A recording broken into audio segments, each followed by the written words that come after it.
रिया कर रही थी ब्रेस्ट एंड थाई वर्कआउट। सब कुछ नॉर्मल चल रहा था, लेकिन तभी अचानक सीट का कुशन अपने आप ऊपर उठने लगा। रिया कुछ समझ पाती इससे पहले ही उसके दोनों पैर नीचे लगे लॉक में फंस गए। वो घबरा कर कुशन का स्विच बंद करना चाहती थी, लेकिन सीट लगातार ऊपर उठती जा रही थी। चाहे वो कितना भी हाथ बढ़ाती, स्विच तक पहुंच ही नहीं पा रही थी। अब रिया डर से कांपने लगी। उसने बगल में खड़ी अपनी दोस्त से मदद मांगी, लेकिन तभी स्मार्ट असिस्टेंट ने ऑन कर दिया साउंड प्रूफ मोड। अब बाहर खड़े लोग उसकी आवाज नहीं सुन पा रहे थे और उधर सीट थी कि रुकने का नाम ही नहीं ले रही थी।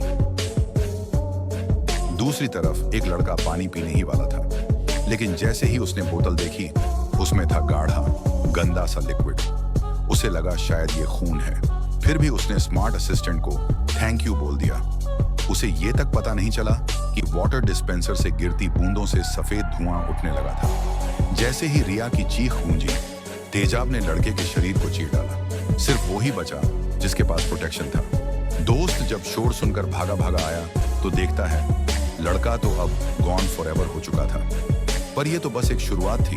स्मार्ट असिस्टेंट की यह कोई पहली हरकत नहीं थी। कुछ दिन पहले एक आदमी घर पर आराम से मसाज चेयर पर बैठा था। तभी स्मार्ट असिस्टेंट ने रिमोट अपने कंट्रोल में ले लिया। पल भर में उस आदमी को चेयर में जकड़ दिया गया। वो जितना भी छटपटाया, वो फंसा ही रह गया। बीवी ने शोर सुनकर कमरे में झांका, लेकिन जैसे ही देखा उसके होश उड़ गए। अब वो कुछ समझ ही पाती, तब तक उस आदमी का सिर धमाके के साथ फट गया। इस कहानी से हमें क्या सीख मिलती है? ज्यादा भरोसा मत करो टेक्नोलॉजी पर। आज अगर सिस्टम फेल हुआ तो कल तुम्हारी बारी भी आ सकती है।